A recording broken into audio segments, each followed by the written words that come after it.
Kate Mila Falcha. Welcome to Irish Granny Tarot, and a huge welcome to my guest, Heather May.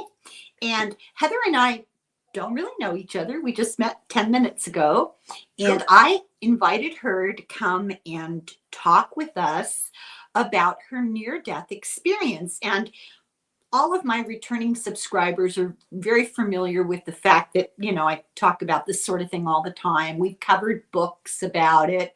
There's a lot of interest there. It intersects with many topics that we talk about.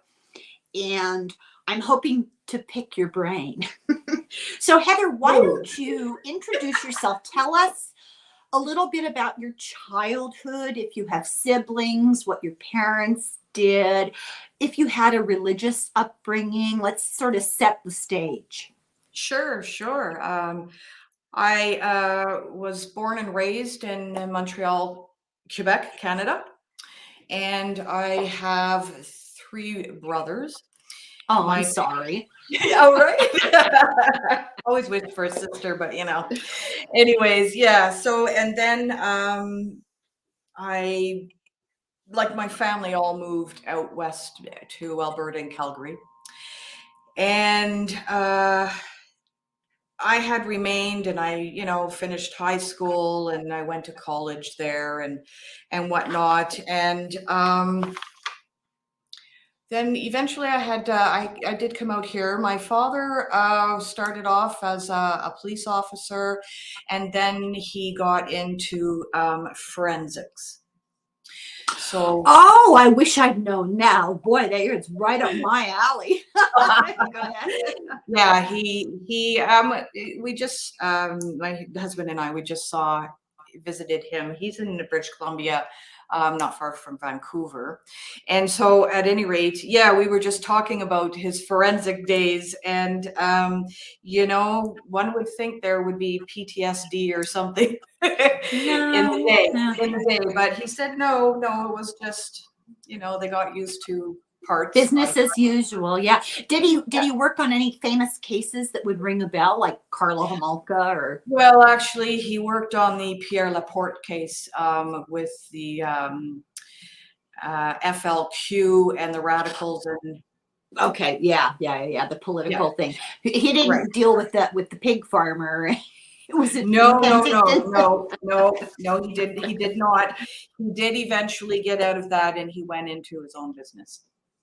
So interesting. See, that could be a whole separate thing. We might have to talk about that later. It was so, were they religious? As a child. Yeah. Were they religious? No, absolutely not.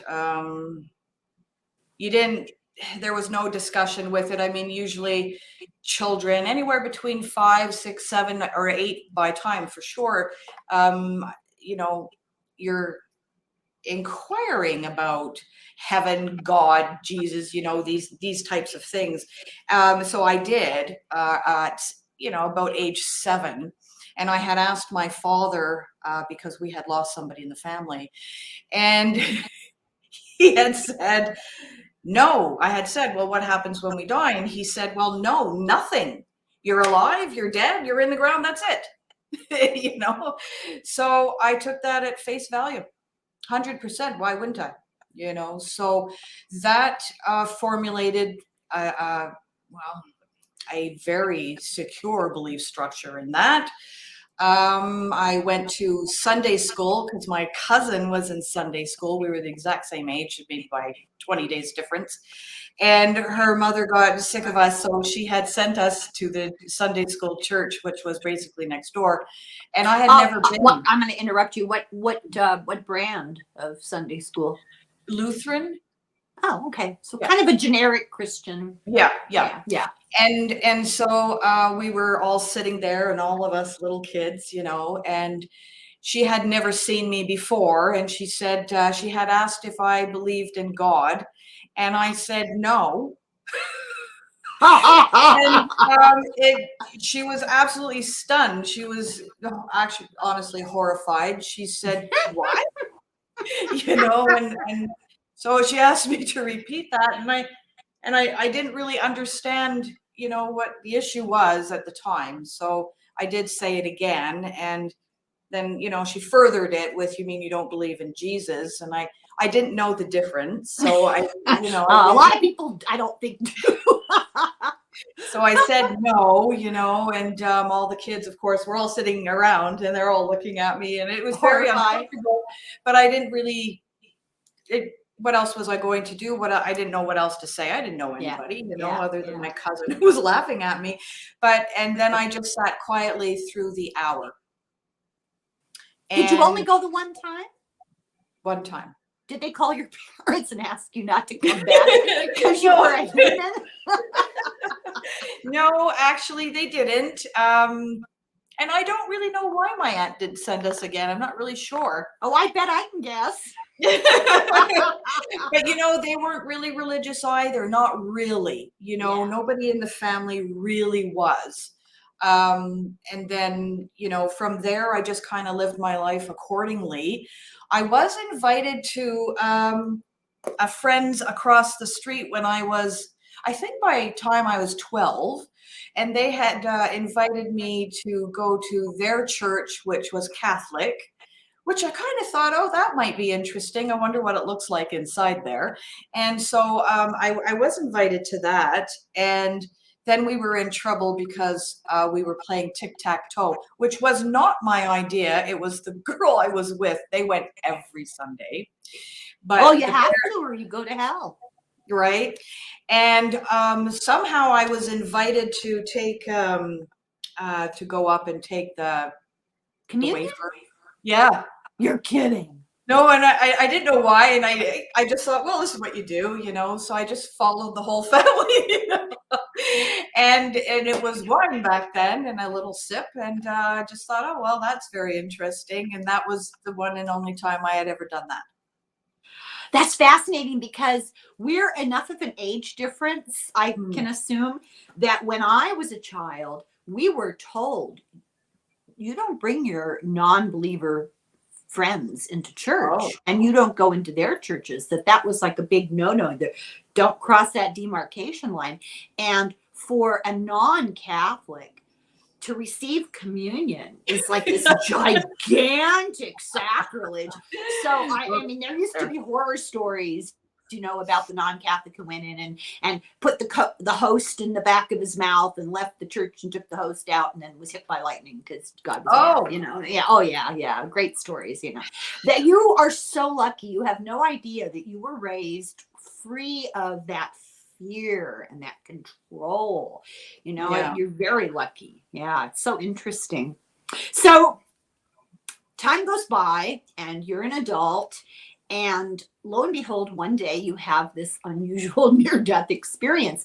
Now, this may be me. I may have just blanked on it, and I don't know, maybe you deliberately don't talk about it, but you didn't really say what happened to you. You describe your experience, but not your medical thing. It was medical. It was a big, big problem, actually. It seems to get edited out. I don't know. Maybe it's too long-winded. I don't know. Anyways, I have no problem sharing. Oh, we have all day, and I'd love to hear it. Yeah. Yeah. I was in a terrible car accident prior. And unfortunately, my seatbelt didn't work. So I was catapulted into the front of the vehicle. And anyways, the vehicle was destroyed.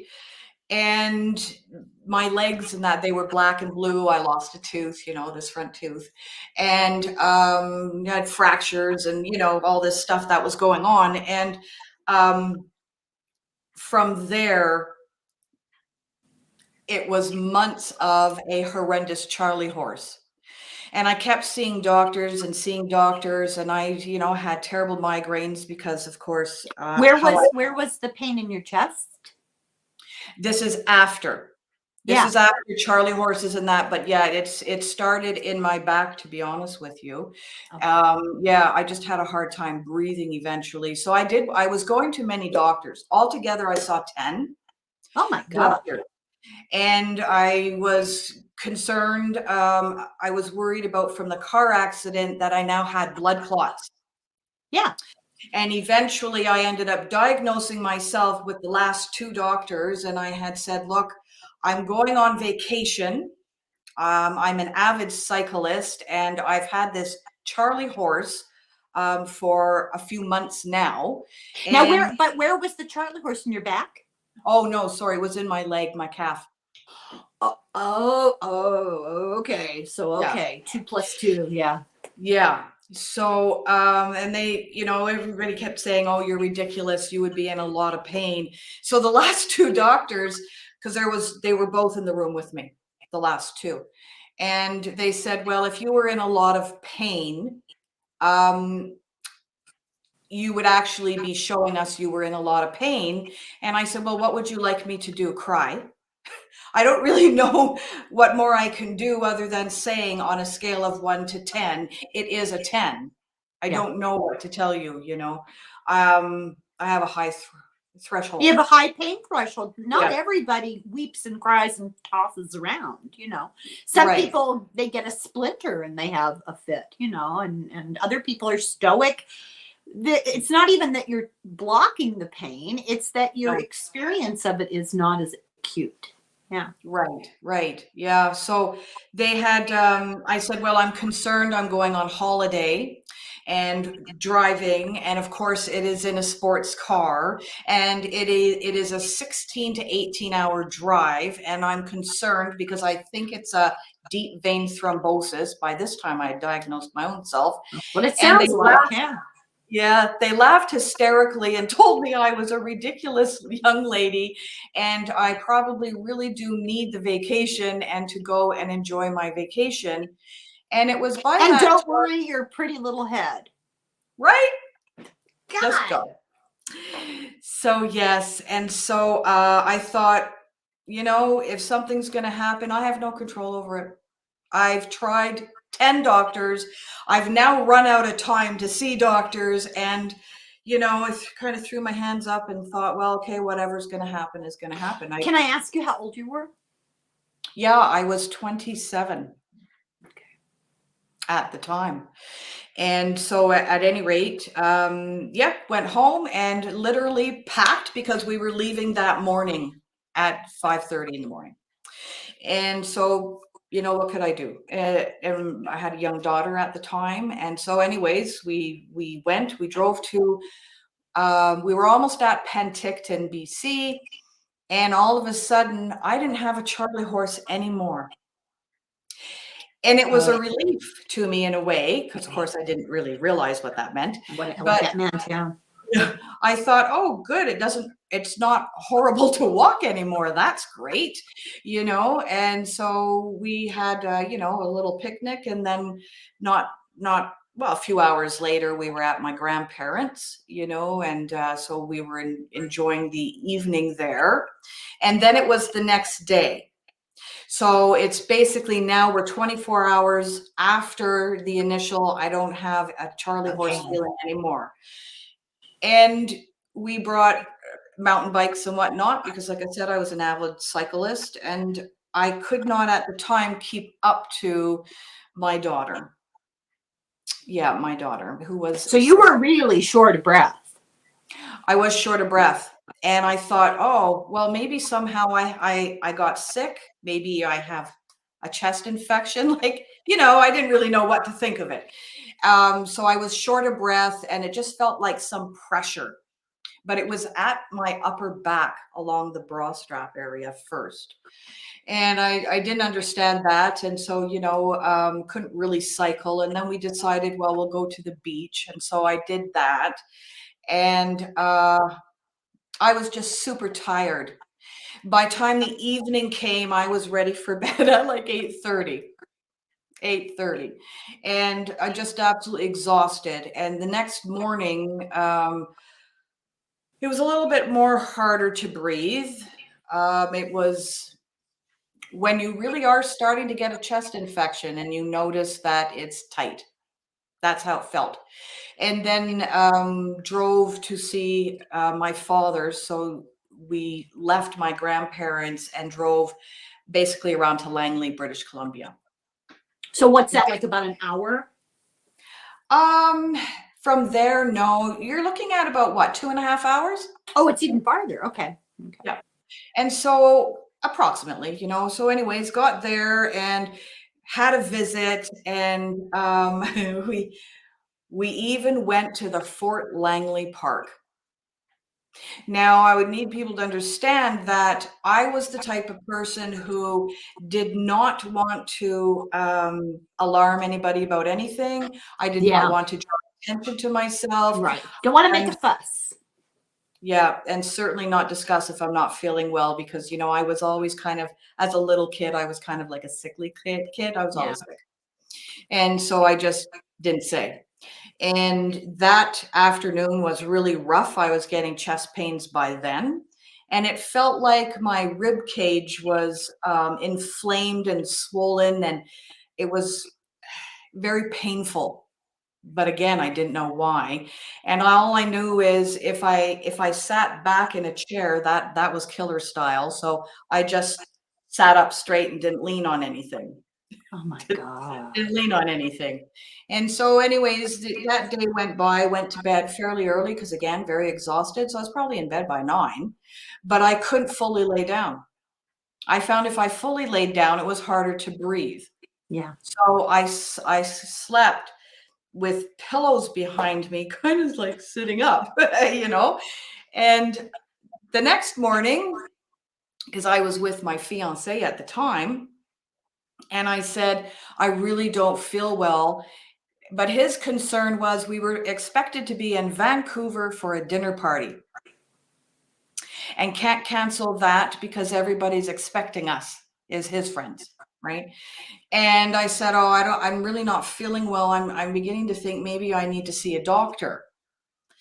And that got kind of poo-pooed. Don't be silly, So I just kind of carried on. He went to his friend's house, my fiance. I and my daughter went to aunts and uncles who lived in just outside of Vancouver at the time, 20 minutes out. Anyways, so we, visited them, family stuff. And I was very out of breath. And because everybody was sitting around the table and talking and all that. And usually, I would tell jokes or, say funny things that had happened and, within the last year or whatever. But none of that was happening. I was just very, very, very quiet. But yet at the same time, I'm screaming in my head, oh my God, something's really wrong. Did nobody notice that you weren't yourself? No, it was Wow. odd. Wow. Very odd. Yeah. And so we left there at about 5 p.m. My dad was going to watch my daughter, his granddaughter, obviously, and take me to the dinner party. And I'm in the back of the vehicle and I'm thinking, oh, I really want to tell somebody to take me to a doctor or a hospital, a clinic. But I didn't say a peep. I didn't say a word. Got to the dinner party and everybody's, drinking and smoking and having a good time. And we were all young, right? And I think the oldest person there might have been 35, And so anyways, hors d'oeuvres and all this stuff come out and I'm not eating. I am not eating. Oh, And now we know there's something really wrong, right? I'm not eating and I'm not drinking. I'm not doing anything. And so anyways, somebody had inquired, oh, don't you like it? And I said, oh, no, I'm sure it's really great. I'm really sorry, but I'm not actually feeling great right now. Maybe I sat there. It could have been 40 minutes. It could have been 30 minutes, to be frank. I don't know. I did eventually go to the washroom. And that was when I Oh, stood. let me translate for you because I'm familiar with the Canadian language. Yeah. Washroom means the bathroom. Oh, the bathroom.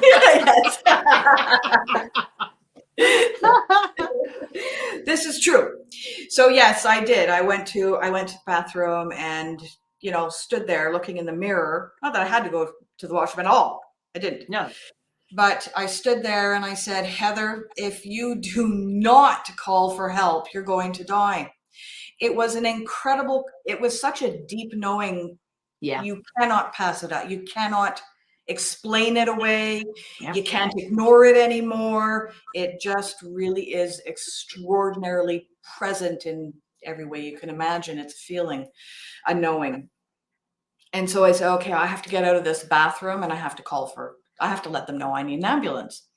So I did that. Everyone's now in the house because this was an outdoor dinner party at first. I don't know how long I was in the washroom, couldn't tell you. So anyways, went into the living room. They had the music up and everything. Everybody was having a good time. And I had turned the music down and I said, I need an ambulance. I need an ambulance. Somebody call an ambulance. Well, everybody got really stunned with that. Their eyes are all big. They're looking at me with mouths gaped and everything. What the heck could you need an ambulance for?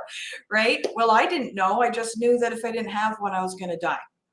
And so I said, something's really wrong. I need an ambulance. I just need an ambulance. Or I am going to die. Something's wrong. So the guy who had the house, which was my fiance's friend, said, okay, we'll call an ambulance. My fiance actually told him, no, I will drive her. And I said, what do you mean drive me? You've never been here before. You don't know Vancouver. Because we were just and Vancouver traffic is a nightmare. horrendous. Oh, Yeah. yeah. And I said, no. I don't know. There was no more real conversation from there. Next thing I knew, I was kind of scooped up and stuffed into his vehicle. And that was that, you know. I think I passed out for a short period of time, just in time to see that we had just gone over the Canadian border and are now in the States because he got lost. Oh my God. Oh my God. Yeah. So I woke up and I said, oh my gosh, we're in the US. That's a distance. It's a distance. I said, how the hell did you do that? Like, I had no idea, you know? And he said, well, I took a wrong turn. Apparently. Oh my And God. I said, you need to turn around. I need a hospital, like now and right now. And of course, we're slowly in the line. You know how it is. Even after you pass the border, you're bumper to bumper until he could turn around. He did. Now we're in the line to come back into Canada. Okay. You would think that he would have said something at the customs, you know, because they could have had help in a minute. They could have. It would have been so easy. So by the time we were in that line, I lost my hearing. Couldn't hear anymore. Oh, wow.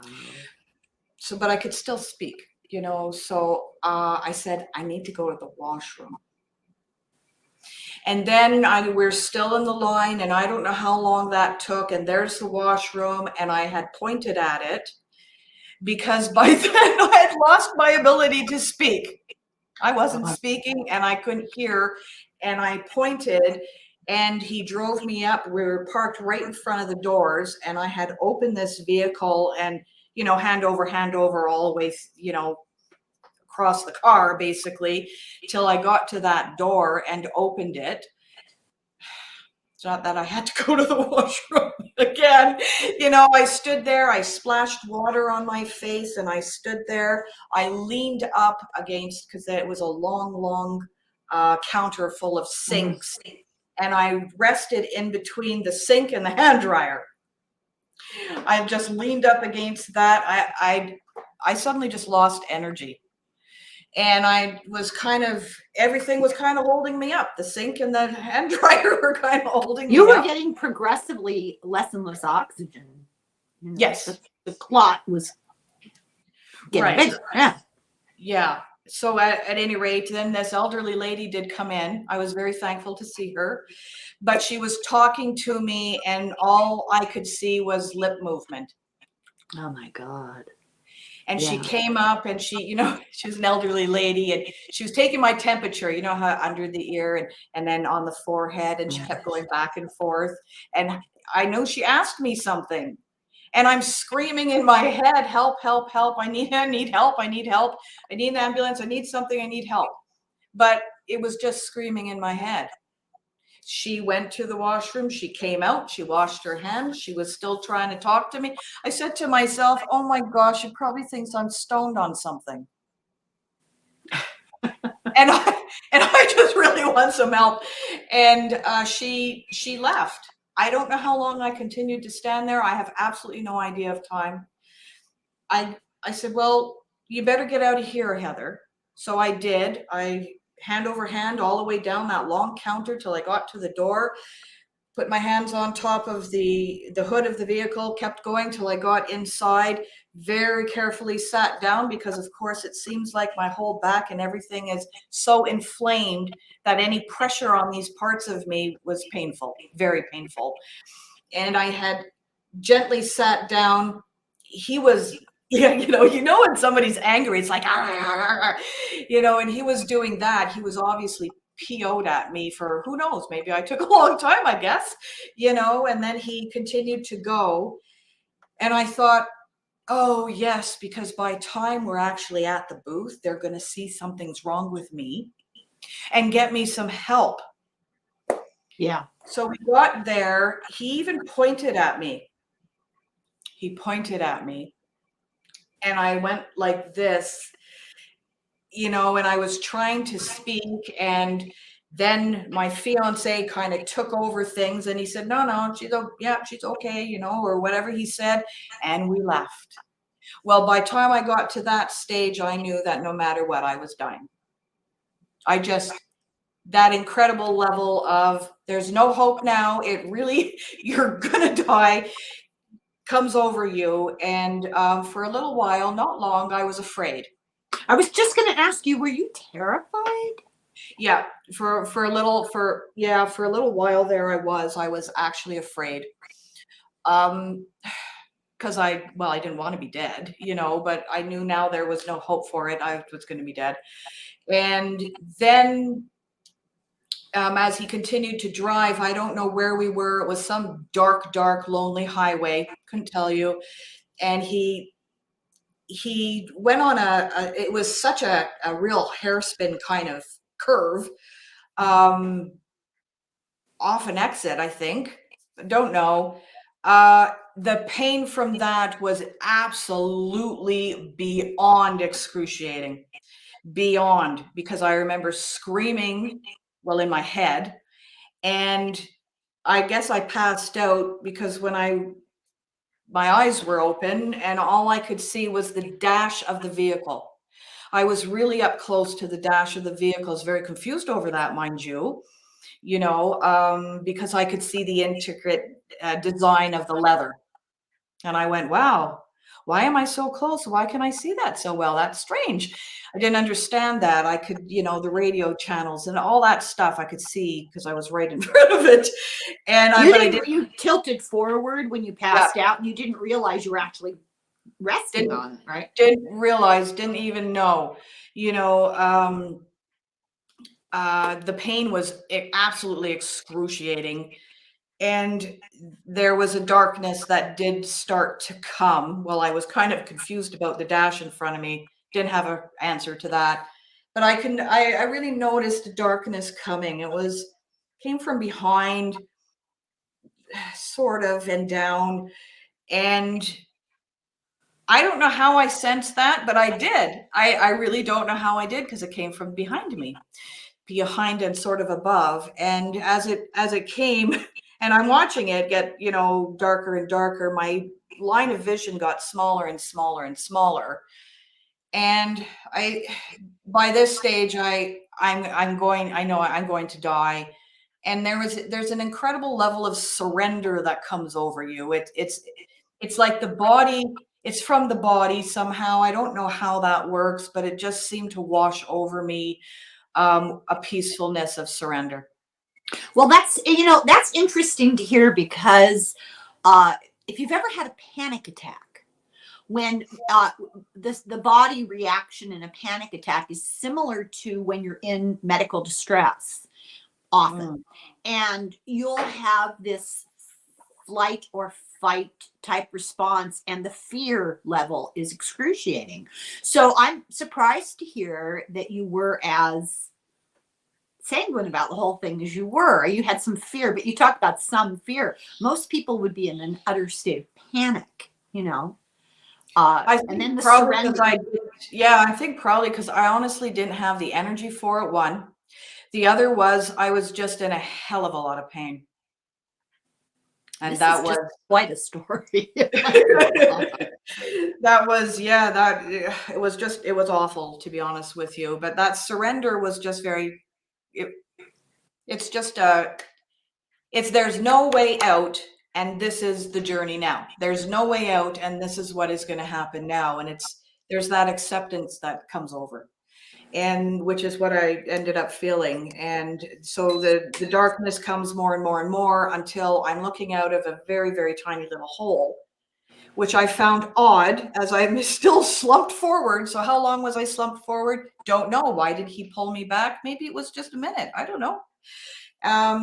Until there was nothing, absolutely nothing. And now I'm in the blackest of blackest place of But things. you're aware. You're aware. It's not unconscious. You're aware. Completely aware. 100% aware that I am. I called it the abyss because I didn't know what to call it. It was this incredibly dark place. It would be, I guess you could liken it to if you're in a basement and there are absolutely no windows whatsoever, no form of light can get in, and you turn off the light. But it was even darker than dark, right? So, but I can liken it to that. And not only that, it's like you're in suspended animation in a way, because I just felt like I was gently floating No in this sense of spatial relationships. Yeah. zero, absolutely zero. It just felt like whatever this was very vast, because it's not, and you're not feeling yourself moving around. You're not, and I was not feeling that. It was similar to if you're at a lake, you're the only one there, and it is very, very, very quiet. There isn't even a ripple on that lake, and you're floating on your back with your eyes closed. That's how it felt. So you're aware Yes. and you're in this pitch dark with no physical sensation. Other What's than going that, through were you still terrified, or were you no. like, oh, isn't this interesting? Well, it was because it wasn't shocking in a sense of I wasn't freezing. I wasn't hot. I felt supported in whatever this was, like I was floating on my back in a very calm lake, which I had done most of my life up to that point. So I didn't have any horrible things happening. The main part of it was I had zero pain. Are you usually good with change and new experiences? Because I have to tell you, I would be freaking out. Are you? That's incredible to me. You're good I, with that. yeah, I just felt extra. I was very curious. I was so curious, in fact. Curious. Yeah.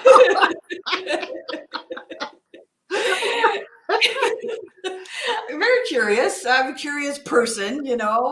and um, I had lots of experience up until that age that many adults hadn't had. I had a hell of a life. It wasn't an easy go, so this was just very calm and peaceful. So it was good for me, right? Yeah.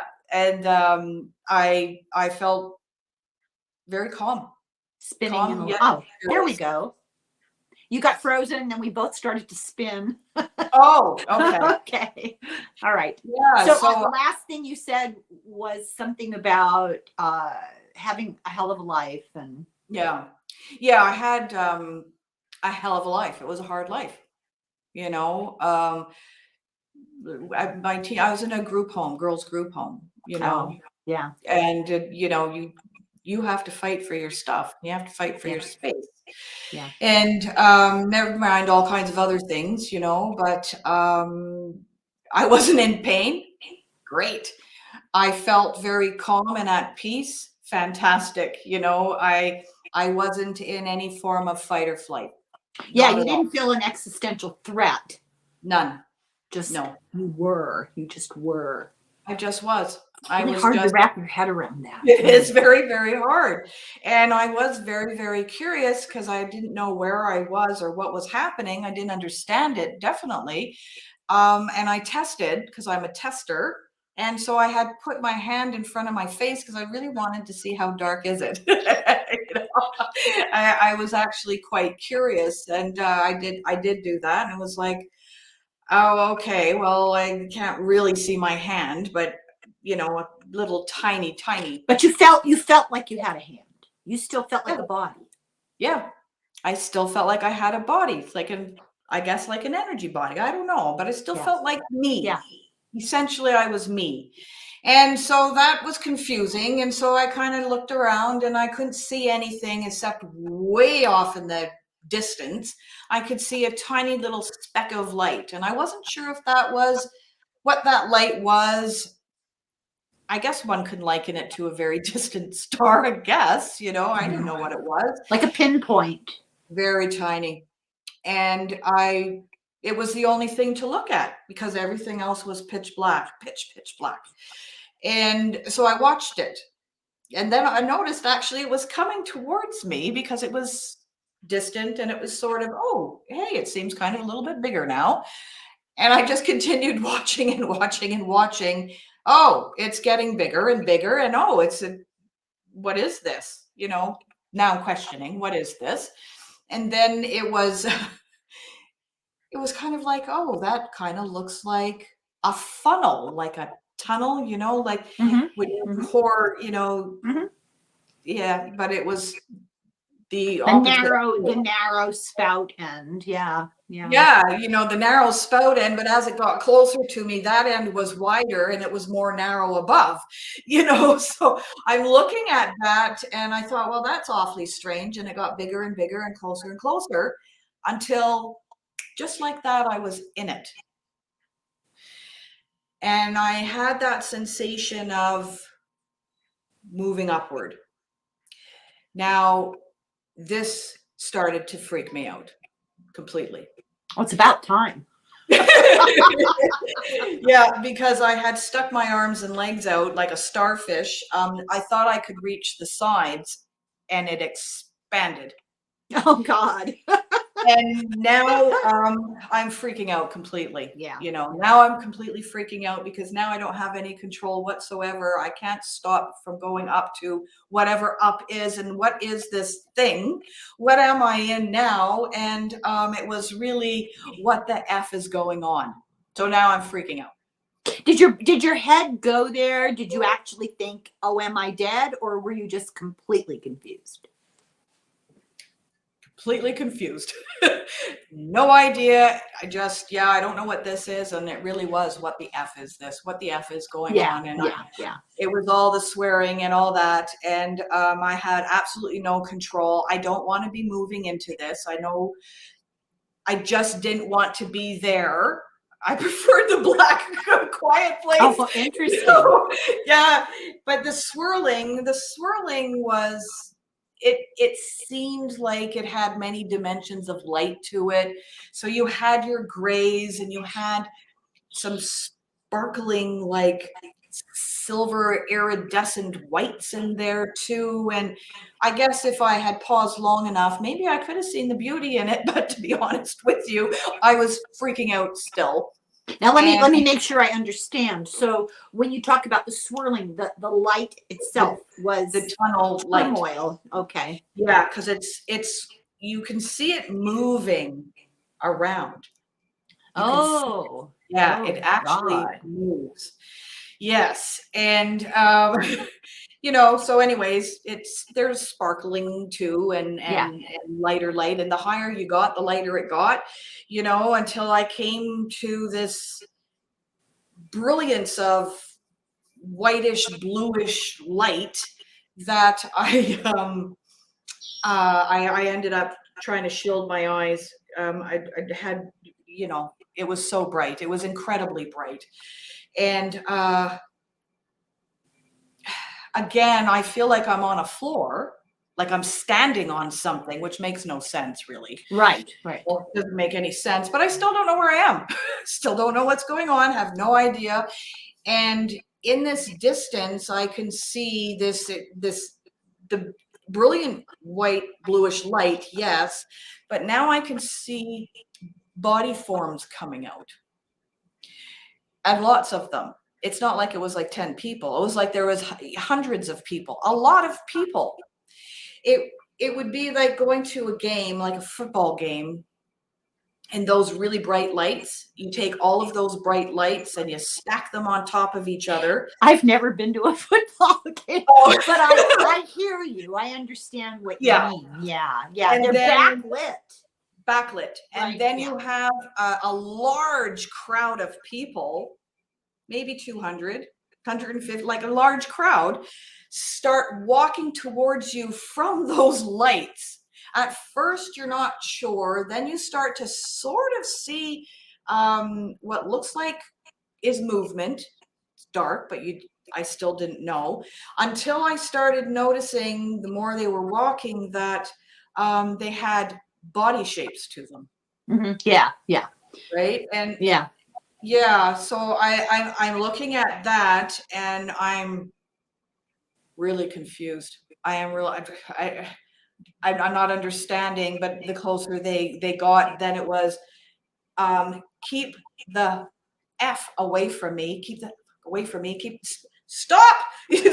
Stop. Who are you? Now we're at a total flip out.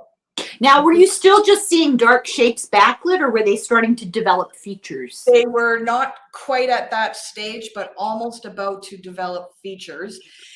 And when they did, that front row, it's like the group kind of stayed a bit back, and then a front row came more forward. And of course, I'm still, because it's still bright, and I'm trying to look through my fingers, and I'm looking at them, was when I noticed, oh, wait a minute. That's my great-grandmother, my great-grandfather, my Aunt Alice, my Uncle Dick. I'm noticing people who I knew in my lifetime. You knew your great-grandparents when they yes. you were, okay, all right. So I didn't understand that. Yeah. And yes, okay, they were there, but I was still being vile. And I told them to keep the blank away from me.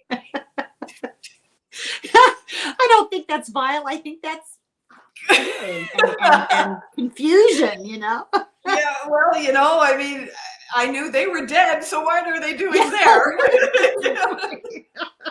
I didn't get it, so yeah, I told them to keep the F away from me and back up and no, until my great-grandmother started to continue to come forward to me.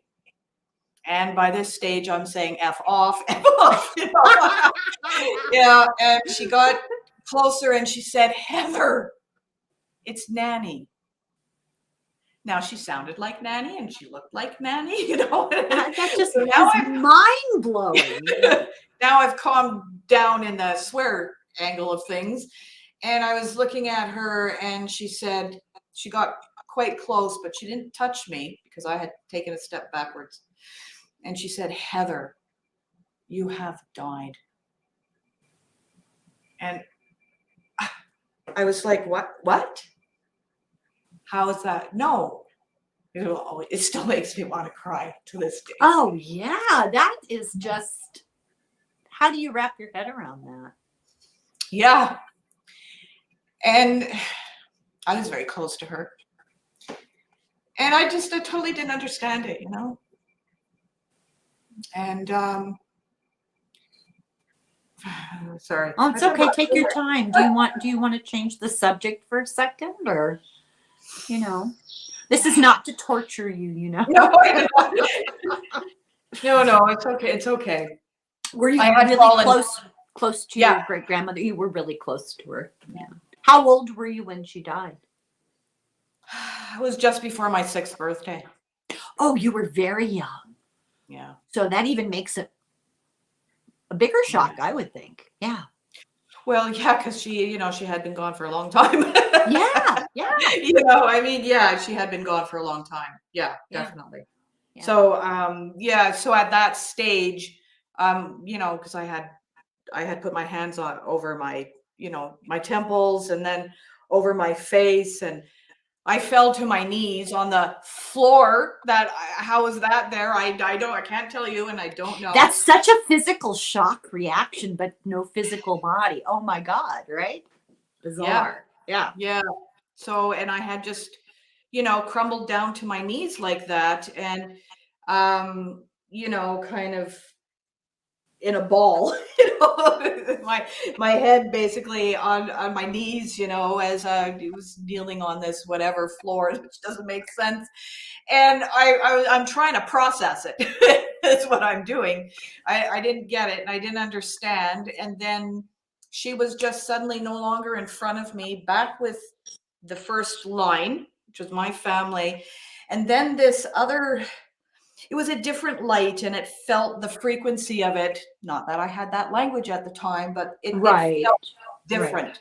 Yeah. And it had a little bit of gold to it, a little shimmering bit of gold to it. So it was different than the other light in a sense. And I was told that I'd be okay. Mm-hmm. And it was big, and it was a lot of light. And then that's from there, I went right into a life review. Just like Okay, that. so you hear people talk about this, but you never really get to ask the questions everybody is wondering. So, how embarrassing and depressing and disturbing is it to look back? And I know you're not judging, but you're Yeah. still viewing. So you're Right. seeing all the nasty little comments you made and the lies you told, and when you hurt people's feelings, whether you did it on purpose or not. How difficult was that to look at? Well, what was interesting with that is there's some kind of a strange shift that happened, because I wasn't in that level of consciousness in a weird way. I did see, I mean, I was a generous little kid, and I didn't do horrible things, when I did see how a friend of mine, we were sometimes enemies and sometimes really great friends, and Oh we would yeah, fight, and yeah. it was one of those scenarios. And so they had shown me that situation. What I felt was sadness. I felt a lot of sadness for how she brought, if I had put her down, yelled at her, punched her, whatever it happened to be, there was not embarrassment as such, just sadness. Sad that you had maybe not met the Hurt, standards, hurt. expectations you had hoped. Yeah, yeah. And that she took what I had said, and it actually moved the energy of the words, the energy of the physical, uh, punching, because sometimes we'd really be scrapping it out. She took it inward, Yeah. and she brought it into her body, the words, and she brought it onto a cellular level in some things that I had yelled at her and said that was cruel and mean and not nice. Then some of it went, I'm being shown how it worked 100%. So you're actually feeling the actual energetic effect of what On it. you put out there in word and in behavior. Yeah. Oh man, I'm in a lot of trouble. This is not Right? good news. So it was Yeah, really it was very much, experiencing. yeah, it was very much like that, because the whole entire area that I was in, it wasn't like watching it on a TV or a movie or anything. You're submerged in it. So it's above, it's in front of you, it's beside you, it's below you. You're actually in it. It's very, It's very like that 360 screen at Disneyland, where I don't know if you've ever seen that. It was Yeah, I really have, inventive. but it's more so because you're experiencing it emotionally, mentally, physically, energetically, spiritually. It's every way beyond our 5, 6 senses that we Yeah. have. It's beyond that. And then on top of that, I'm watching what the energetic effects are, and Yeah. how energy moves with words and vowels and consonants and thought and physical Yeah. and vibration with voice and tone. And I'm watching all that, and how she took it in and breathed Yeah. it in to a cellular level, and some of it she brought down into her foundational self, Yeah. which was shocking. I There's a then whole I new felt meaning to the terrible. term internalizing, right? Yeah, Yeah. yeah. Yeah, Yeah. absolutely. And I felt terrible. I felt terrible for her. And yet I'm watching at the same time, because everything's very fast, I'm watching her and how she did the same with me, and how I internalized that and Yeah. brought things in, Yeah. and where I had stuffed it and kept it, in the physical body. And this went through, it's very fast, and it's not every day of your life. It's almost like a summary. The significant moments. And it's not Well, every person. it's not, Yeah. it wasn't every single person. It would show, yes, okay, I smiled at somebody who was a stranger, or I helped somebody who was a stranger, how that made them feel, how for some people it raised them up energetically, mentally, that sort of thing.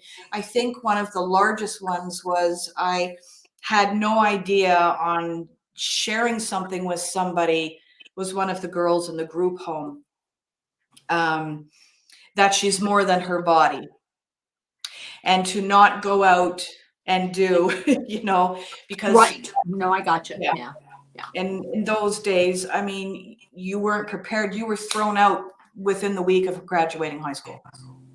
That That's it. happens in the United States. If you're in foster care, I had a daughter who worked for a service that Yeah, helped teenagers. If you're in foster care when you're a teenager, the day you turn 18, all the help stops. done. The foster parents may be nice people and keep you, provide, a transition to adulthood, but that is not common. And there is no recourse. That No. a lot of the people you see homeless. Yeah.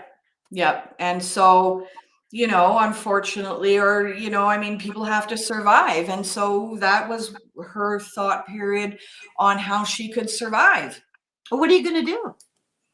Right. Yeah. And so anyways, said you're more than your body, and, maybe get grants, loans. That's how I was going to college, and, she actually didn't take that route. And I was shown that. I was very happy for that. She did take it. She didn't. She did not go the The route bad along the the street. bad choices. Yeah. Okay. Because of what you said to her. Okay. Yeah. Yeah. I was so happy for her. But Yeah. I didn't at the same time recognize that something as simple as saying that it changed her life, you know? It's terrifying to realize the impact we have on each other. It's massive. It's even worse than like realizing your effect as a parent. Yes. That's bad. That's very Yes. overwhelming. Yeah, but Yes. this is every single interaction that you have. 100%. Yes. Now, I don't want to take you off your timeline, but I Yep. want to ask this question. Maybe Mhm. you're going to bring it up. Was this a karmic relationship? Did you guys agree to this relationship before you came into this incarnation? Do you know? Because Yeah. the theory is you travel in packs of souls, families of souls, and work out the negotiation of how you interact to learn lessons. Yeah. It's kind of a simple way of putting it. So was she She was not part of it.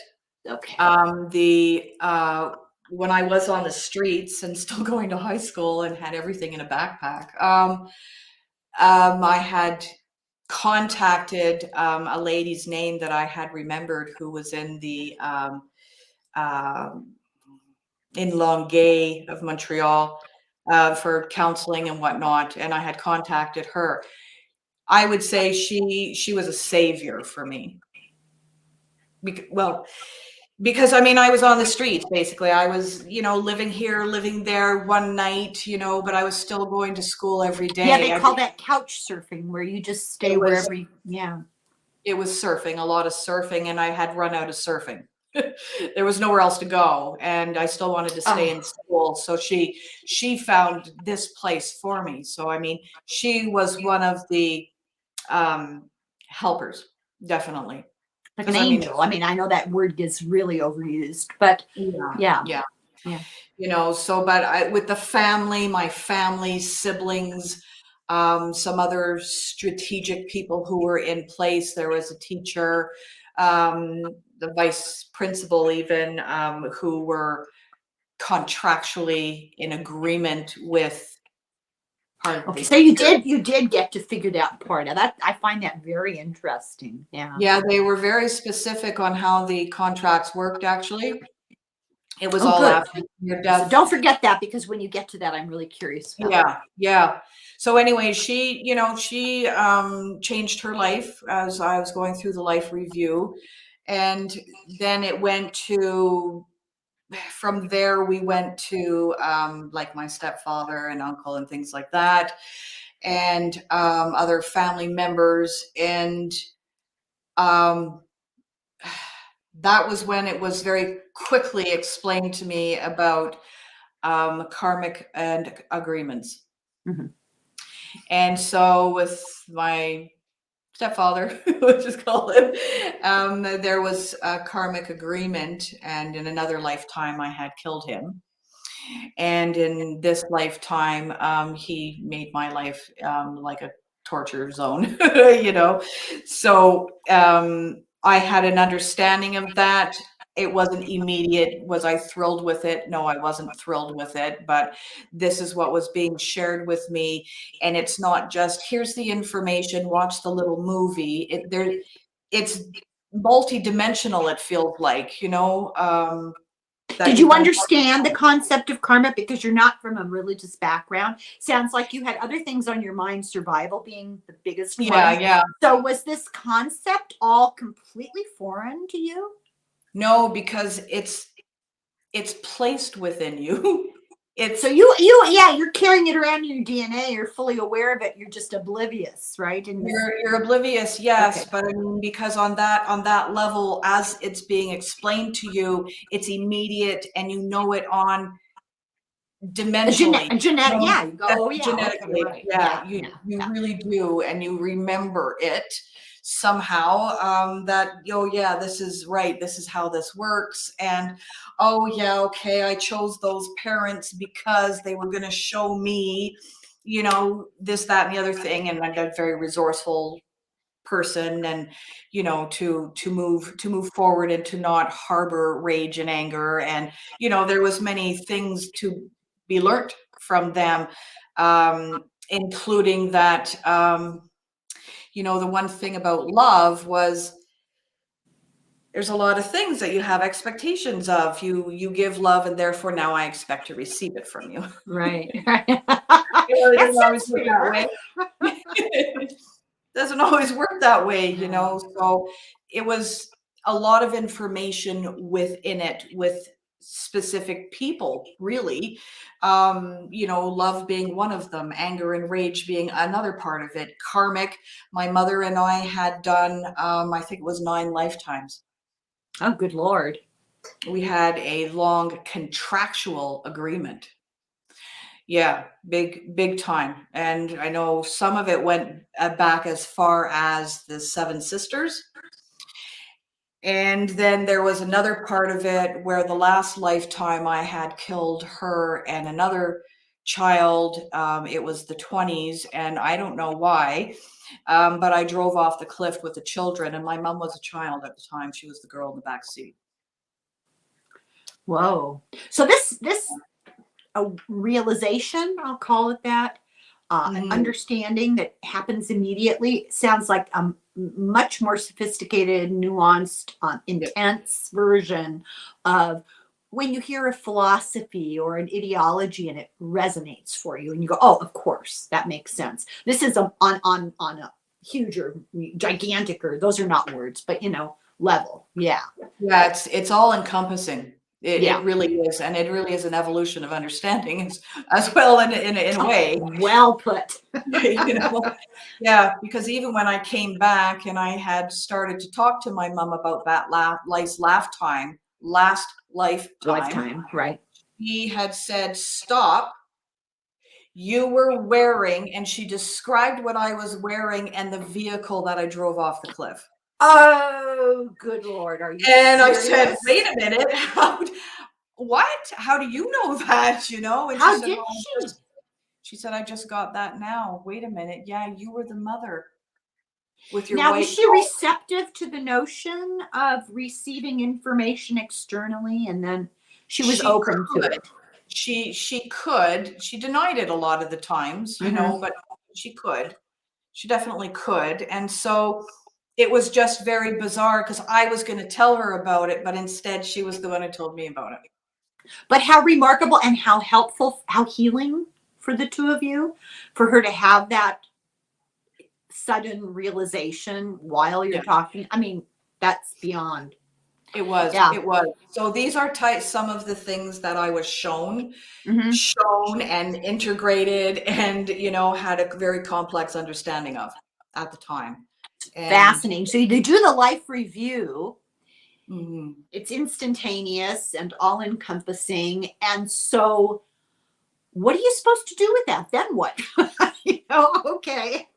Well, it was to have the understanding because my whole understanding was I could not comprehend on any level at the time, my physical life, on how I could have the most irresponsible parents that I felt on the planet, you know, and you know, I mean, I was on my own, very, very young, and I couldn't understand the laxness of the whole thing, you know, it just didn't make any sense to me. And so this brought sense to it. Yeah, the apparent neglect and lack of care, and Mhm. yeah, yeah. All of that. Yeah. Yeah. And let's say that you hadn't come back, that would serve you moving forward, working on the next karmic lesson. So after you got all this information, did you get a general sense of what the main lesson was? Was there a main lesson? Was just a series of lifetime lessons depending on who you're interacting with? Well, at the time, it was just a series of understanding on how um, karmically involved I was with certain people, and that I had come into this lifetime to work out all my karma.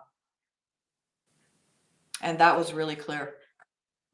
Really, So, really clear. so let me ask you this. Does that mean that at that moment, this pulmonary embolism, is that what we're talking about? That you were good, you were done, you'd learned what you Uh, needed to learn, and so no, no, no, no. after all that, and I actually had 9 massive pulmonary emboli. Oh my god. So I was Oh having my god. all these heart attacks happening in a series of a couple of days. That's what actually was happening. Leading up to the time when you passed out. Yeah, Leading yeah. up to it was the largest clot that actually killed me because it got stuck in the heart and then went through the into the lungs. Pulmonary Finally. artery. Yeah. So 27 years old. Yeah, I'm just saying. Yeah. yeah, But yeah. was that an indication on a different level, a non-physical level, that you would achieve what you needed to achieve? I guess that's what I'm asking. No, this was No. happenstance.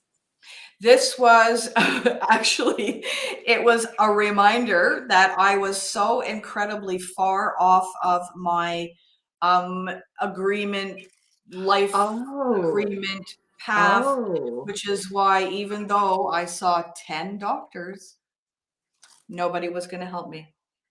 Even though I begged for an ambulance, I was not going to get one. Oh my god. Not going to get one. So And I this was didn't. like a slap in the face, a big This karmic was a slap. reminder, you know, I mean, part of it, yes. And the other part was, of course, you know, physically I was quite damaged, which is why I did not have to come back. I could have stopped there. I actually could have stopped there and I could have continued and went through the whole process of the never coming back. I could Right. have. It was And essentially traded in for a better physical condition in the next right. lifetime. Yeah, I gotcha. Yeah. Yeah. So how did you decide to come back? Well, I had decided that well, actually, I wasn't going to come back, to be honest with you. Once they showed me, I mean, and you know, the healing places and this, that, and the other thing, you know, the hall of learning and all that things that I saw. Then it came to the period of I wasn't going to come back. And I said, no, no, no, wait, wait, wait. No, I want to finish. I must finish. I must finish. I need to finish, because the agreement that this lifetime was for me to work out my karma, one, and to have a very specific understanding of how we integrate our understandings of love, awareness, how we transition through life, all that I signed up for. You know, I signed up for the whole emotional experience. I didn't do so well in the other lifetimes, you know, that I really wanted to this time and finish my karma. And so then I was told that if I were to come back, if that's to pay attention, basically, if you really want to do that, you are going to sustain a lot of pain upon coming back. Physical And psychological and emotional, because in order for me to live my contractual agreement on my carnation for this lifetime, I had to work things out emotionally, mentally, physically, spiritually. I was to work all these things out, and that my body actually was not in good shape. Now you're sick. Now you had heart damage. Yeah. Yeah. Oh man. Well, my brain had no oxygen for quite some time. It was almost 9 solid minutes. It was 8 minutes and 57 seconds. Well, all I can say is you must have been an absolute genius, because you seem fine to me. Oh, the struggle was hard. Road to recovery neurologically on top of everything else. It was 10 years. Oh my God. Oh my God. It was 10 years. You know, you can say those words out loud, but unless you've actually seen people in a neurological rehab situation, it's very hard to fully appreciate how difficult it is to relearn how to hold a spoon. Relearn. Well, it was not that extreme for me. My ultimate problem, which still exists today, because I wasn't able to make all the new neural pathways. Okay. Mm-hmm. So I will word struggle. I'll struggle to find a word. I can see it, all the spelling of it and everything, but I can't get it out. Very frustrating. So I try to find the smaller word, or I'll automatically change the subject if I can't go any further. It's just blank. This is still happening today, but it's not anywhere near as bad as it used to, as hard as it used to be. You know, I mean, my you know, children are wonderful in the sense of, you know, they are little opportunists. And so she recognized that pretty quickly with me, because I would forget things very fast. And if she had a timeout, well, give me a couple of seconds and I'll forget it was a timeout. Yeah. And then she'll just get up from there and she'll say, "So, mommy, can I play outside now?" And it would be okay, sweetheart. You know, it was just, you know, yeah, it was that, you know, it was that sort of thing as well. And I had heart problems. There's electrical current that goes from the heart to the brain, to the brain to the heart, and mine was buggered because I was having all those clots move through the heart and then into the lung, because of course I had a hole in my heart, but I didn't know that at the time. You know, we've discovered it after all. Now, is this a hole in your heart you were born with, or was this the result of that accident? No, actually, you know that the patent ductus, right? Yeah. And so they used to call it like a blue baby. I don't know. Mine didn't close. Yeah. It was wide open.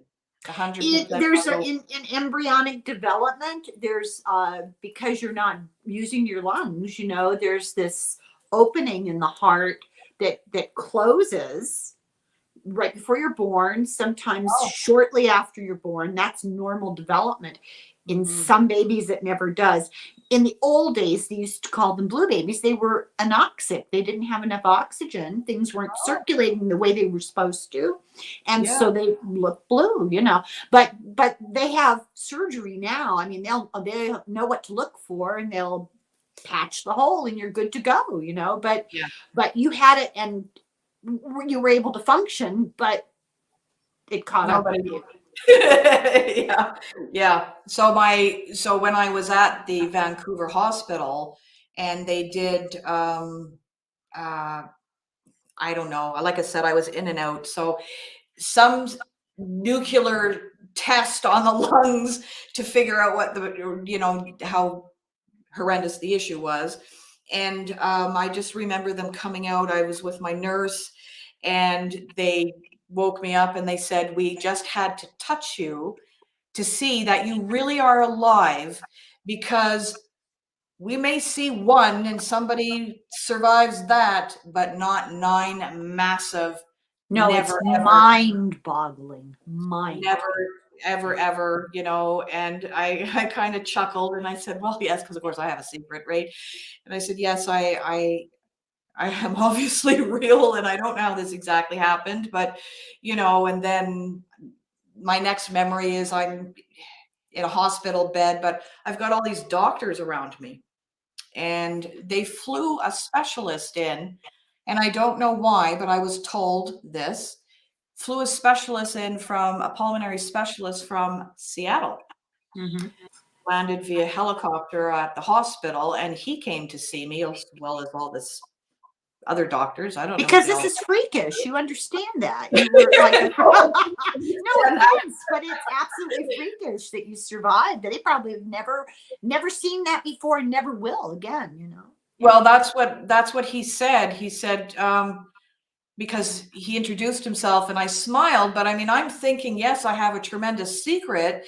And he's telling me that, do you understand that you're a miracle? You're an absolute miracle. And this will go into the books of study. Yeah. And I heard it, but Yeah. my thing is, well, I have a secret and my I was secret gonna say you're is thinking, yours. hey, buddy, if you only knew. Yeah, yeah. So that's all I know about that. And I mean, I was in the hospital for 31 days. So I had lots of in and out of doctors and specialists and whatnot. But I was told that they were the size of, for us, it's a loonie, slightly larger than a loonie, Yeah. but almost the size of a 50-cent piece Yeah. in Yeah. US. Yeah. Canadian So money. 9 of those. Just apparently just, yeah, mind And, blowing. and to give it perspective, a clot the size of the head of a pin can kill you. Yeah. You know, that's unbelievable. Yeah. So there's about 25 different directions we could go in, and I don't want to keep you all day. And I was kind of hoping that maybe we'll talk a little bit more, and then maybe you would be willing to come back. Sure. Because there's a whole set of things that happened to you before you came back that deserve their full attention. Yeah. But I also, so you're back in the hospital, you're awake now, you're on the road to recovery. How long before you actually told somebody, or did you? When I came back to Alberta, because I wasn't allowed, I wasn't allowed to fly, and eventually they let me drive, but under strict rules to it. I had Yeah, to get get out out. every half an hour and walk around for 15 minutes. Yeah, yeah. Yeah, but only be in the car a total of 4 hours. It took days to come back. You might as well walk. Right? Yeah, it took a long time to get back.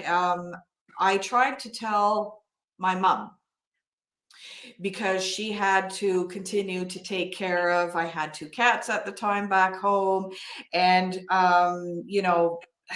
of course, I couldn't go to work. I had a 2-week vacation. I lost my Only job. only 2 weeks? Yeah. That's nuts. You should have got money, Yeah. It's always money. It's That's always about money. unbelievable. You should have been, well, they should have just put you on disability and let you recover. Well, they couldn't. I was the newspaper editor, and so they ended up getting somebody else. I lost my career because they didn't know if I would ever be better. So my And legs, language. Oh my God. Oh, now yeah, that gives it even more import. Yeah. Oh my yeah, God. yeah, because with my legs and everything being so bad, from the car accident, then of course from all the deep vein thrombosis and everything, it was a real problem. I couldn't sit for very long. I couldn't stand for very long. It was just a real problem. So I couldn't sit at a desk. It was never going to happen. And then I was having problems with my heart, which sometimes would forget to beat. And so there would be a lull to it. And then it would catch up, boom, boom, boom, boom, boom, really Yep. fast Yep. and cause me to go, where everybody would look at me Did like they something. put in a pacemaker eventually? They were going to, they were going to, and I had asked them to just wait. I wore a heart Halty. I A wore a Holter monitor. Yeah. Halter thing for a week, and I didn't feel it necessary for the pacemaker. The heart specialist said, "Well, you're going to need one. You know, soon, 30, maybe 35, you're going to need a pacemaker." And I said, "No, can we just wait and let my body catch up, maybe?" It was hard. It was very hard, actually, but it did. How It did. scary was that to live with that sort of Damocles hanging over your head? Uh, Sometimes it was scary because, well, I wasn't getting the oxygen for one.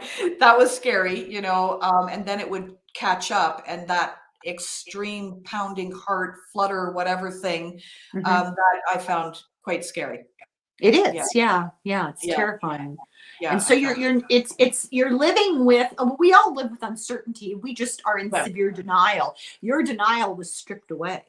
absolutely, yeah. It's Mhm. very difficult to live with that that's one of those psychological issues they warned you were going to have to deal with. That was definitely part of it. I had so many specialists. I had blood specialists and internist specialists and heart specialists, and it just went on and on and on. I had a lot of specialists, neurologists and everything. I mean, but one of the specialists, I think he was an internist, and with the heart thing and that, and then because it's in my file, and then he had said, well, you probably have post-traumatic stress syndrome Yeah. because of what you had experienced. And I didn't know what that was. Nobody Yeah. told me what it meant. I just said, oh, okay. Oh, okay. I didn't know what it meant, and it was kind of like, well, I have to shove on because, I've got a little kid who depends upon me and I'm no longer working. So I don't have money anymore. And there was just so many other things going on Yeah. all at It's a lot to once. deal with. It's overwhelming to deal with. A lot of Mhm. times, almost, I wouldn't say always, but most of the time, people who have devastating health crises, like not a long term, but a heart Yeah. attack, a stroke, whatever, uh, have severe depression afterwards because of that uncertainty and the fear. It is PTSD. It absolutely is. And it's Yeah. not acknowledged enough and treated enough. How, let's go back just a second. I told you there's Sure. a million things I want to Sure. ask you, but how pissed off were you that as a woman, you were completely dismissed? Here you are in the throes of dying, and they're patting you on the head and laughing. Silly Isn't it girl. cute? Hmm. Yeah, I was absolutely pissed. As a matter of fact, they sent all my documentation to that one last doctor that I saw. Don't you wish you were in the room when he opened that up? I'm assuming it was a I wish man. it was, of course, yes. And I had to go back and see him. And so, because I had to have my PT-INR test done twice a week because I was on thinners. Oh, okay. So this is where they test how quickly your blood clots. Yeah, yeah. Timing. Yeah. And so I saw him, and his name was Hackett. Oh no. Yeah. It's kind of ironic. It's like the Um, pediatrician I once knew whose last name was Legree. Like, yeah. cracks me up. Okay, sorry. Oh, that's okay. I sat down in front of him, looking at him, and saying to myself, does he even remember he saw me? Do you think Does you he did? even remember? You Did know, you remind? Did you remind him? I did. And he said, yes, it seems. Now, how did he put that? Oh, he said, yes, it seems you've really been through the mill, haven't you? And your response was no thanks to you. And I said, yes, and I told you so, didn't I? Oh, good for you, good girl. And he was looking, it was funny because he was looking at his papers and he stopped for a moment before he moved the page. And I said to myself, yeah, because we didn't have to go here. Right? Didn't have to go here. But anyways, and yeah, so he was the one who set up for all my blood tests and things like that for twice a week. And I didn't see him again after that. I was quite thankful. Well, I changed. what an uncomfortable position for you to be put in, because really you would think that he, and I'm being facetious because I've known a lot of doctors and this is not a characteristic of the personality type, but you Mm. would think he'd have a little humility and, and say, I'm so sorry. But the fear, I think the fear of being sued hangs over them, they're Well, terrified. you can't sue Canadian doctors. So there's not even that. Oh, okay. I'm packing my bags today. You can't. Yeah. And I was thinking about that while you were describing all of your treatments. If that had happened to you, if you'd I stayed tried. across the border, oh my God, Yeah. you'd never see the light of day financially. I did try. I did hire a lawyer and I did try and I did go after all the doctors. Oh, you did? I did try. I did. It was not going very well, and it basically came to you can either continue to spend thousands upon thousands Yeah, forever in a day, or you can accept the fact that they're, no matter what, they're very protected, they yeah. stand up for each other, and you don't have a chance. My husband had a heart attack and he was relatively young and he spent one night in the hospital, Mm. $50,000. Oh my God. Welcome to the United States. So I can't I was imagine thinking about, 31 days. yeah, when Wow. you said that, I was like, oh my God. So are you still, I mean, you're not paying for it still. Is that rude to ask? No, you don't pay for any of it.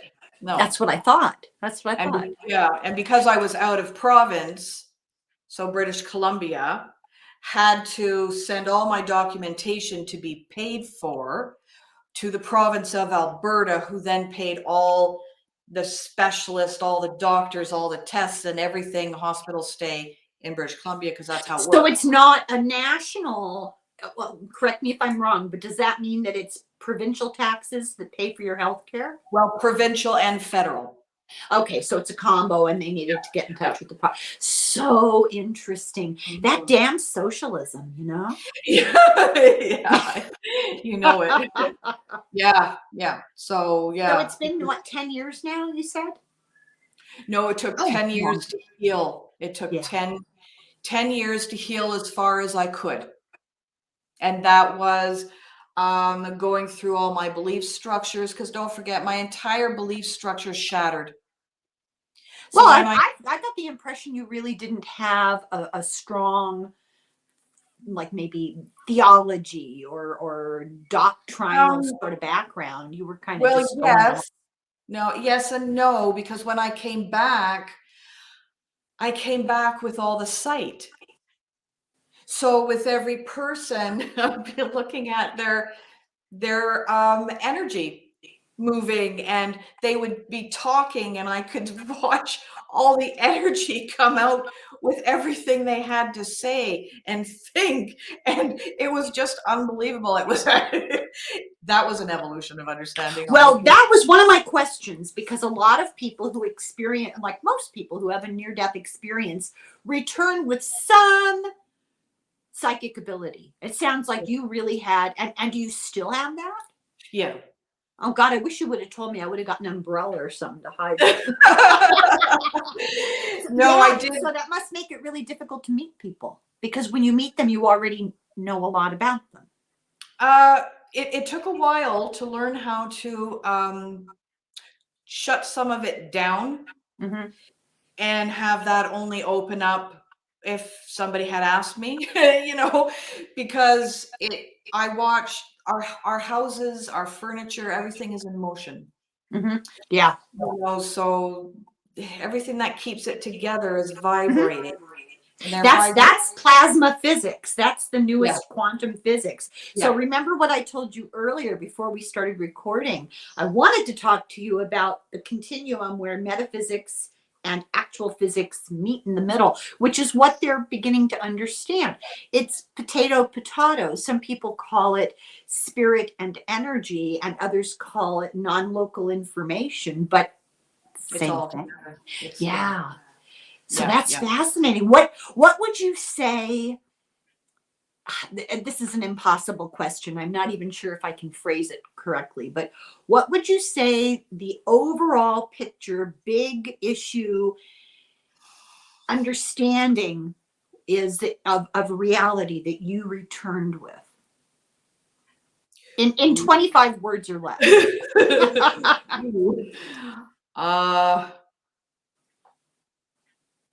I don't want to put you on It the would be spot. that absolutely everything is connected to the whole. So that Everything.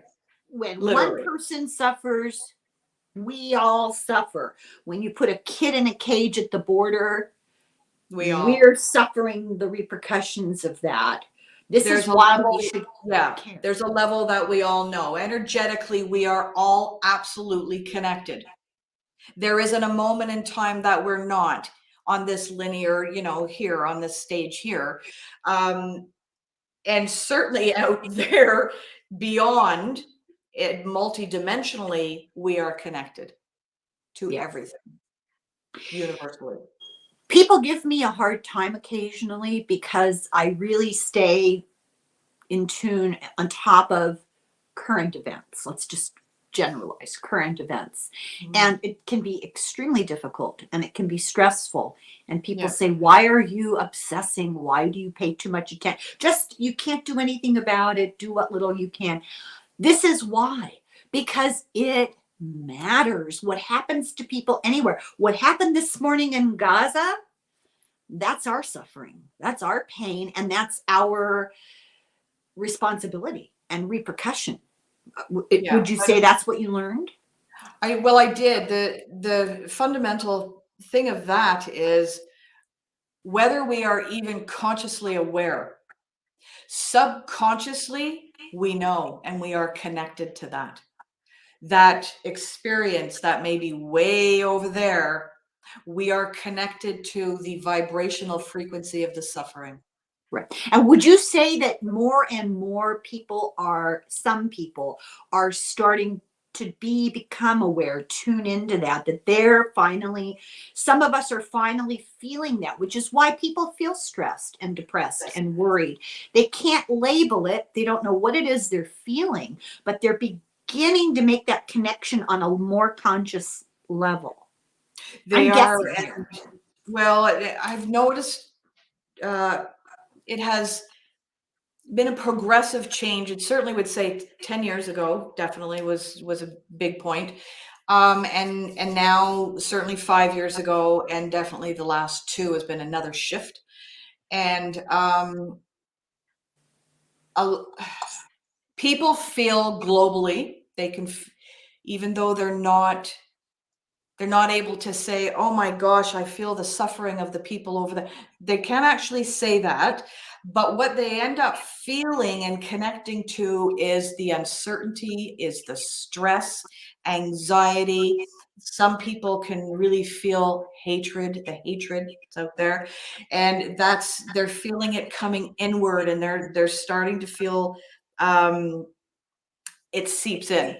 It starts to seep in, but they can't put their finger on it other than they're stressed and anxious, or sometimes I'm just pissed off and I don't even know why. So I call it, it's the global awareness globally. Getting fine-tuned enough to be receptive to that. I use the word energy for lack of better terminology, but being able to tune into what is going on with other souls, all because we're one gigantic one, essentially. Well, So we are. go ahead. I was going to say, yeah, we definitely are. I mean, Yeah. the first time I really got to see that was when I was sitting at a lake. Actually, it was summer. I mean, where I live, it's cold for long periods of time, many, many months. That, So when that it 2 days of summer, right? yeah, so when it is nice, we are outside, and I was sitting there, and because the atmosphere and everything was, joyful, and I could see as a collective of everybody there was a dome of pink, and that is such a sincere and open level of love and joy. It comes across as pink, and I remember sitting there being in absolute awe of it, because all together we had created that. So right now, you should be seeing pea green because I'm so jealous. I would love, to be, and I think probably we all have the capacity if we Yeah. knew how to develop it, right? But Yeah. so do you have other psychic, not that that's not enough, but do you have other psychic abilities that have manifested since then? Um, I pretty much came back with the sight and just suddenly knowing things. It did. Claircognizance. You just Yeah, know, yeah. yeah, it did take time for me to shut things down, because honestly, I did not want to be standing at the grocery store and knowing the person in front of me just, was busy in the morning. I don't want to know that. But So the it other did. side of that coin is it's helpful because when you encounter strangers, you Yeah. know who is okay or who's a threat. I mean, a lot of people blindly stumble into contact with people, and you have like an early warning system. That's a very But useful. actually, everybody does. It just comes across as a gut instinct. It's a Yeah. feeling. Yeah.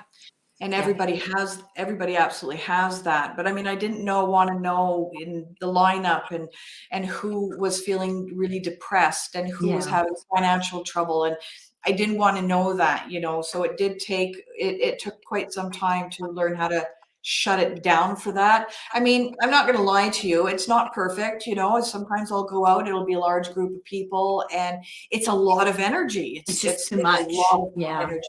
Yeah. Can you call it? Now you've learned to tamp it down. Can you call it up when you need it? Oh, absolutely. Yeah. Yeah. Oh, I'm so jealous. I'm No, also no. jealous of people who can sing and dance in Broadway. So, Yeah, yeah, a lot of things that's to be true. jealous of. But you have a very great gift. That's just astounding. So, like I said, there's a whole other aspect of your experience. If you would like to come back, I would be thrilled to talk with you about the details of things that you saw during your near death experience, because those are really important things as well. But the one question that I have, and you don't have to answer this if you don't feel comfortable, I Okay. understand. I'm a fatalist and a pessimist. I tell people, Eeyore is my spirit animal. So My daughter loves Eeyore. so Yeah.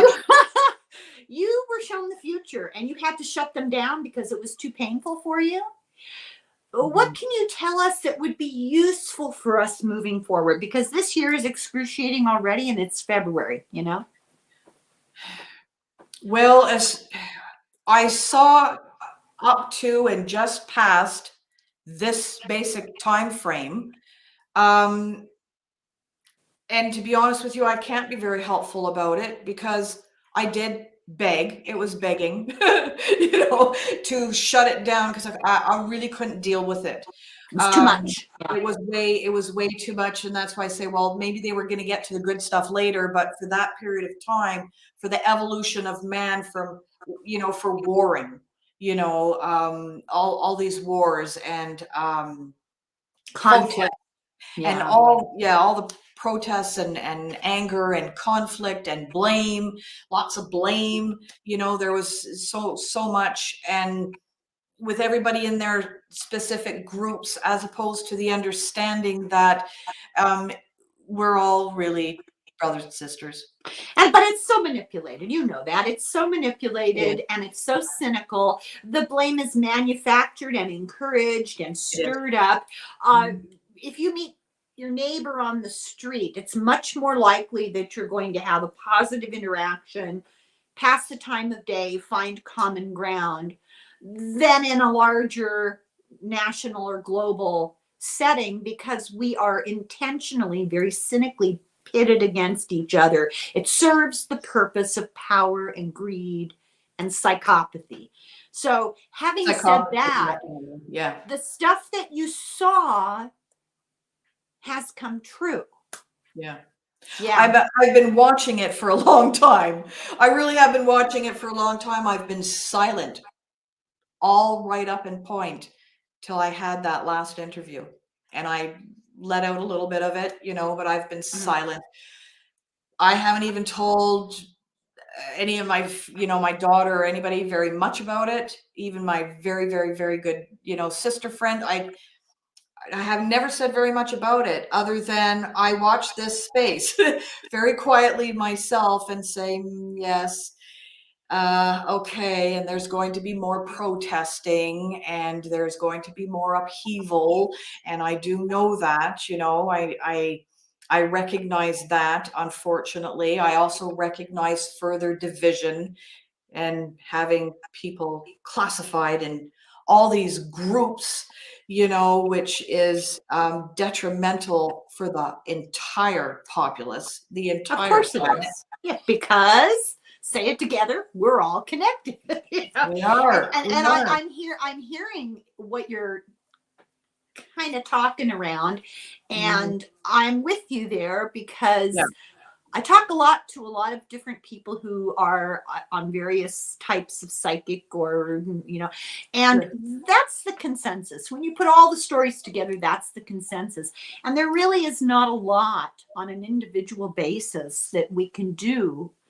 It's personal choices, which comes back to another guest I had, a book I covered, and this really wonderful man, Stefan Schwartz, talks Mhm. about what can you do. It boils down to those small ethical choices you make every day. What kind of soap you use, where you buy your groceries, how you talk to your children, your dog, your neighbor.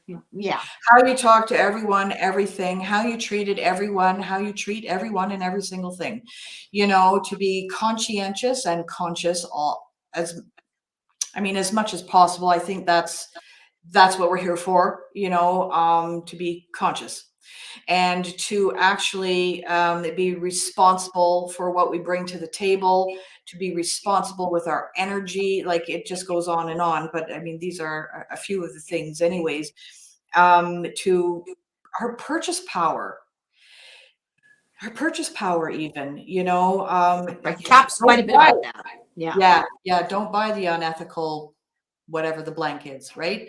If that's what you truly believe. If you don't, I'm not saying you have to change your belief structure or anything, but for those who recognize it, yes, you have purchase power. We all have purchase power. We're not slaves to it. See, sometimes we've got it the other way around. Right. You Right. know what I mean? Yeah. And You can. It's fairly easy to Google a corporation that sells, I don't know, furniture. I'm not going to say names, but yeah. for example, companies that advertise with a lot of purple in their advertisements uh, donate to certain political points of view that are divisive and unkind and those are the things we can do. Don't order your furniture from the purple company. I won't say. I'm not talking about the mattress. This is a bigger Yeah, company. yeah.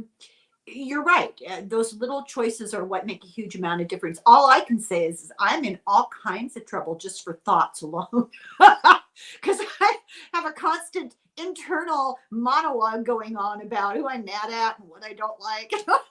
And you're, fully aware, of course, of Yeah. the potential damage, but that's what we have to be aware of and work on. It's tough. Well, it's that awareness, what's our contribution? What's our contribution into the overall global energetic field? What's our contribution? Both negative and positive. Right. Yeah, Right. absolutely. 100%. Yeah. And, I mean, to really feel what you're going to put your energy towards, to really feel if that works with your belief structure or not, to really feel if that's healthy or not, because when we are physically connected to ourselves, we actually feel a whole lot more. We feel a whole lot more because that actually brings us more into consciousness. This actually ends up evolving into more choices with conscious. I think a lot of us sleepwalk. Yeah. It's Yeah. less difficult, and we get caught up in the day to day, and sleepwalk, and I think that's where a lot of people that I know are right now. Why are you worried about these things? There's nothing you can. Well, that's why we're here, to be aware of them and to try Well, to and make those. I do feel, I mean, it is very slowly shifting out of that with more and more people Yeah, coming on board energetically yeah. as a contribution to raising the, energy, the overall frequency. There's more and more people who are connected to that overall than there has been ever before. Because I mean, honestly, I started all this in the 90s, let's remember. Oh, wow, wow. Yeah, So so it's been you a got a long real road. warm reception, right? Yeah. Yeah. Well, I didn't have a warm reception then. It was a harsh reception. And so Uh-huh. I, was quiet, and I actually did a lot of things very quietly behind the scenes. And So, yeah. so I had one last question for you. Uh, how has it, like your day-to-day life, and not the choices that you make, but like to get the message across, how much has it informed have you made this your career? Is this what Yes. you do now all the time? And can you tell us more about, like, what do you do? How do you get in touch with you, if that is appropriate? Or Well, I'm just about to launch my website because I've had thousands of wonderful souls connect and contact me recently, and so I've started my website, and I will just send you the. It's heathermay.ca, but it's not up yet. It will be in 1 week from today. Well, I'll tell you what, if you are willing, and if you're not willing, wait until we turn off the recorder to tell me. If you're willing, I would love to get together with you again sometime in the relatively near future. I know you're in high demand right now. Yeah. And I'm so grateful to you. You responded so quickly. It took me by surprise. That doesn't happen. Oh. I'm really grateful. Really grateful. Well, people see Granny and Tarot in the same reference, and they're like, whoa, no thank you. I've tried actually to get in touch with everybody. I mean, it's coming in as best as I can. I've enlisted my husband to help because there's a lot of people on 3 separate platforms, and so I'm trying to bring it all into one, and I recognize that some people I am a week behind. Oh, you do what, like, people can see you on what, TikTok? Or No, I don't do no? TikTok, Instagram, and Facebook, but Uh-huh. that's God Insight, because God Insight I started in 2001. Oh, wow. God Insight. It's been a long time, but I'm eventually putting that into retirement, and I'm just going to go with my name, Heather May. That's Okay, what I well, know. we'll get a hold of all that information and put it Sure. below the description. But I'm anxious, if you're willing, to have you come back and talk about the specifics of your experience during the near death experience, because you really went through some stuff. It's very Yeah. interesting. Yeah. Yeah. And I just wanted to thank you for being so open about this. I know that not all of it is easy to talk about, and Not all of it, no. there's a real hunger for it. You know, people really. Well, I'm just to be quite frank with you, if I may, I've waited a very patiently a very long time.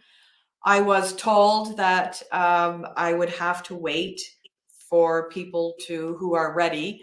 Um, I'd be in my 50s. And at the time when I had inquired about it, I was about 34. So it was like, oh my gosh, that's a long time away, I have you to know. wait till my old age, and then here we are. We're here now, right? And I'm just grateful for the time that you've given me, and for the platform, and that I can share it. I like I said, I've been doing it quietly. A lot of it even has been in secret with some people who don't want others to know that they come and see me and talk to me about different things, or work with energy.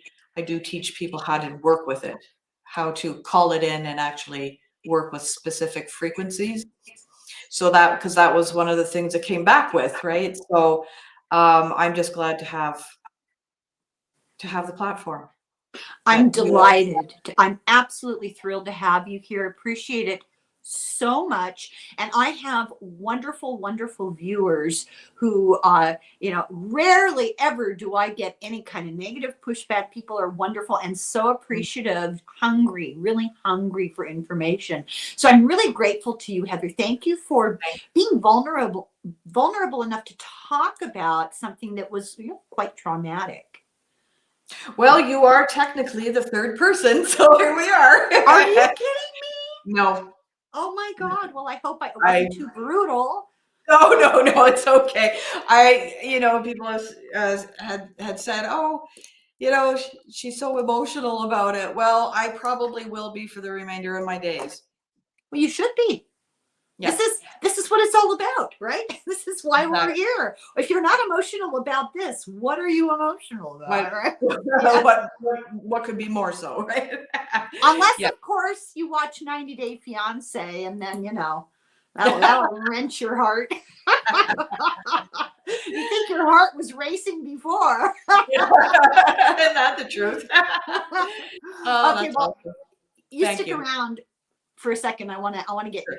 contact information. But I want to thank all of the viewers, all of the Thank you. subscribers. Appreciate it so much. And I hope you all find your way to getting in touch with Heather and encouraging her and thanking her, because this has been fascinating. So, slongafoil and slancha.